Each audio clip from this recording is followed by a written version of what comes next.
আমাদের মেয়েদের জীবনটা ভীষণ অন্যরকম, তাই না বলুন? আমাদের জীবনে স্বস্তি শান্তি বলে কোনো কিছু নেই যে 1-2 ঘন্টা কাজগুলো ছেড়ে পায়ের পর পা তুলে শুয়ে থাকবো, সেরমটা জীবনেও আমরা আশাও করি না, তাই না বলুন? কিন্তু কি করা যাবে, সংসারের কাজ বলে কথা, হাজার অসুখ হোক কিংবা বিসুখ করতে কিন্তু হবে, তাই না? তো কী অবস্থা আমার প্রিয় পরিবার সকলে যে যেখানে আছেন নিশ্চয়ই ভালো আছেন, সুস্থ আছেন। হ্যাঁ বাবু বলো।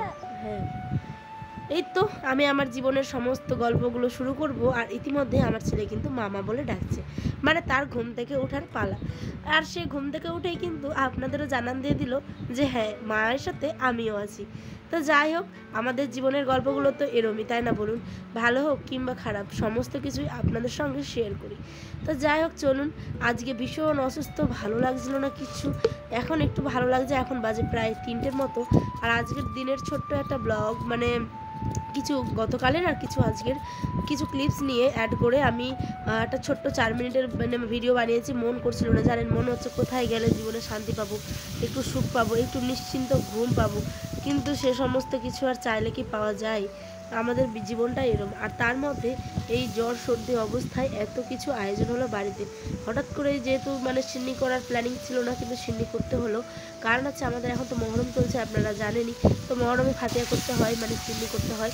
তো সেই কারণে পোলাও আর মাংসর আজকে একটুখানি আয়োজন করলাম। তো দেখুন, বেশি মানে ভিআইপি বা অনেক বড় সড়ো করে করিনি, ঘরোয়া পদ্ধতিতে হাতে যা ছিল তাড়াহুড়োর মধ্যে, কারণ 8 ঘন্টার মধ্যে আমাদের সিদ্ধান্ত হলো যে আমরাও সিন্নি করবো। তো হাতের কাছে যা ছিল তা দিয়েই করেছি। তো সকালবেলা উঠে তো হাজার একটা কাজ দেখতেই পেলেন। সমস্ত কিছু কাজ করার পরেই চলে এসেছি হচ্ছে রান্নাবাড়িতে। এখানটায় আনার আবার নিয়ে এসেছিলো হচ্ছে তুলায় পাঞ্জা চাল, যেটা উত্তর দিনাজপুরের খুব ভালো বিখ্যাত আর কি বলতে পারেন। তো এই পোলাওটা আজকে আমার বিয়ের পর মানে প্রথম করব বলতে পারেন আমার শ্বশুর বাড়িতে। তো এই প্রথম রান্নাটাকে বর কী বললো সেটা একটু পরে জানাচ্ছি, স্কিপ না করে দেখুন। এই যে আদা, তারপরে তেজপাতা আর পেঁয়াজ কুচি দেওয়ার পর ভালো করে একটু ভেজে নিলাম। আর জল দিয়ে না চালগুলোকে ধুয়ে 2 থেকে 3 মিনিট জলটা ঝরিয়ে নিয়েছিলাম।